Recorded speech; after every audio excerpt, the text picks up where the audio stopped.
Sempre que alguém falar de Virgulino Ferreira da Silva, poderá estar entrando em um tema muito delicado. E por que esse tema gera muito debate até os dias de hoje?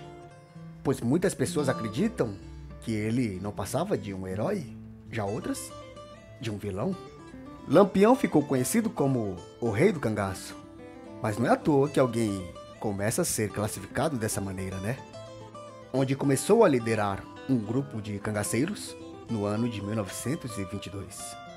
Muito jovem, por sinal, porém a juventude não lhe atrapalhou nesse plano de formar um grupo de cangaceiros, que se tornou muito bem sucedido, digamos assim.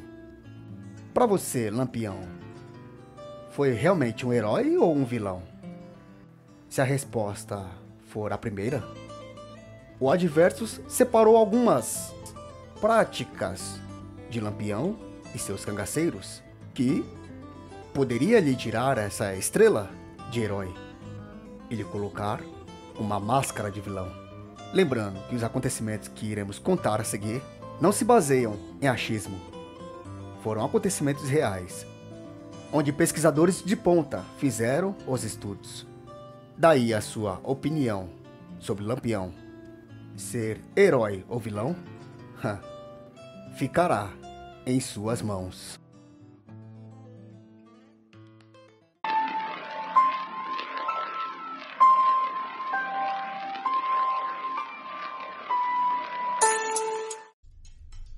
Um tenente de polícia da época chamado Germiniano José dos Santos queria tanto pegar Lampião e seu bando.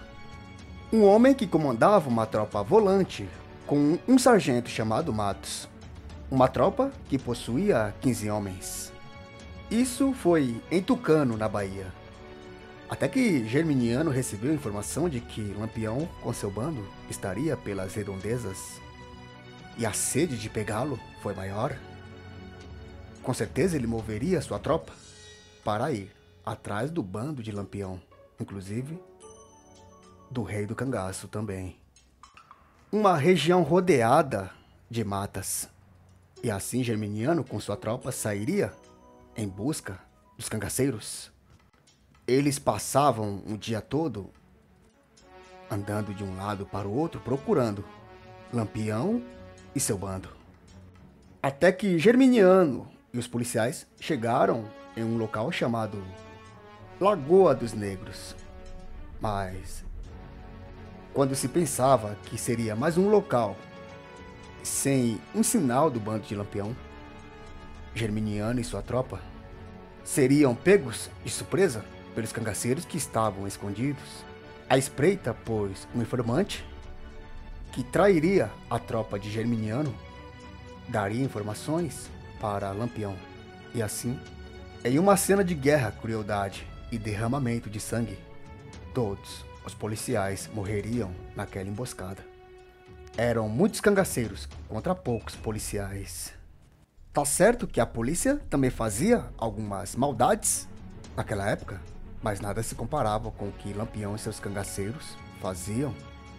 O corpo do tenente Germiniano teria sido encontrado cheio de perfurações de facas e também degolado. Já o sargento Matos teria tido seus olhos arrancados pelo bando de Lampião. E como todos nós sabemos, não se trata de uma prática admirável, de um herói. Fica mais para um lado de um vilão, não é verdade? Ainda não está convencido ou convencida? Então, iremos mais além. Lampião e seu bando abriram a barriga do sargento Matos e as tripas serviram como lubrificante de seus armamentos, assim como a gordura. Aí fica a critério seu decidir para qual lado ficará nessa história. E tem mais daqui para frente. Já em Pernambuco, no município de Floresta, existia uma fazenda chamada Tapera. E aquele local tem até hoje um dia inesquecível como um dos piores dias. E isso por conta de uma atrocidade praticada por Lampião e seu bando. foi no dia 28 de agosto de 1926. Aquela fazenda possuía um dono, chamado Gino Donato do Nascimento. Ele e seu filho Manuel Gilo cuidavam muito bem daquele local. Porém, um dia, os dois tiveram uma briga com um dos cangaceiros de Lampião. Esse cangaceiro se chamava Horácio Novaes. Isso porque o cangaceiro teria roubado vários burros da fazenda de Gino e seu filho.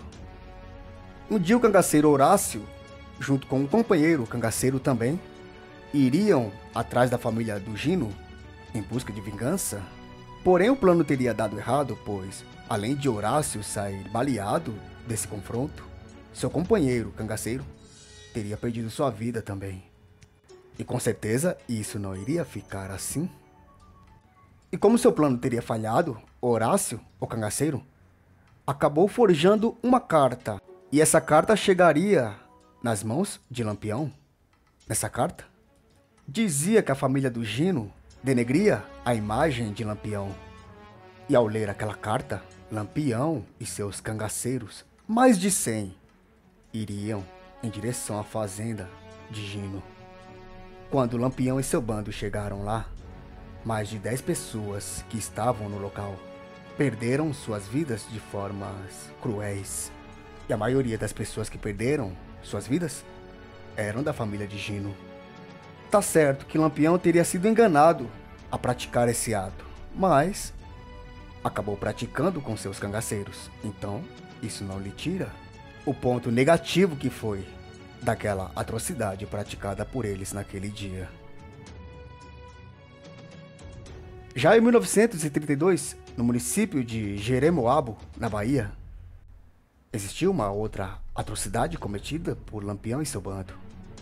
A família Salinas foi quem teria sentido a tamanha crueldade dos cangaceiros. Isso ocorreu quando Manuel Francisco de Brito, conhecido como Manuel Salinas, teria recebido um bilhete de Lampião. Nesse bilhete estava escrito que Lampião estava precisando de dinheiro, estava pedindo dinheiro a Manuel. Ninguém sabe dizer se o fazendeiro não deu o dinheiro a Lampião numa quantia certa. Quantia essa que Lampião estava pedindo porque não tinha dinheiro no momento? Ou porque não deu porque não queria mesmo? Sendo assim, seria considerado que Manuel estaria negando ajuda a Lampião. E ele já sabia o que isso poderia acabar resultando em sua vida. E sabendo disso, Manuel teria tido uma grande ideia. Ele abandonou sua casa e foi procurar ajuda nas forças volantes locais, achando que os policiais poderiam protegê-lo de Lampião e seu bando. Mas o que ele não sabia é que esse ato iria deixar Lampião ainda mais furioso com ele, pois iria considerá-lo como um traidor. E Lampião de forma alguma perdoava traidores. Após passar muito tempo na cidade ao lado das forças volantes, Manuel achou que as coisas já haviam se normalizado. Foi aí que então decidiu voltar para sua casa, pois para ele nada mais poderia acontecer, pois Lampião já havia esquecido de tudo e assim não iria mais procurá-lo. Então Manuel Salinas voltaria para casa para voltar também a produzir farinhas. Mas assim que ele chegaria no local, haviam vários cangaceiros cercando e já esperando que o homem voltasse.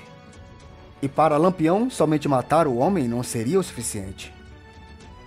Então Lampião e seus cangaceiros castigaram e castraram Manuel, que também teve suas orelhas e suas unhas arrancadas. Seus olhos foram furados com facas. Depois de sofrer tanto, Manuel seria levado a uma fazenda próxima.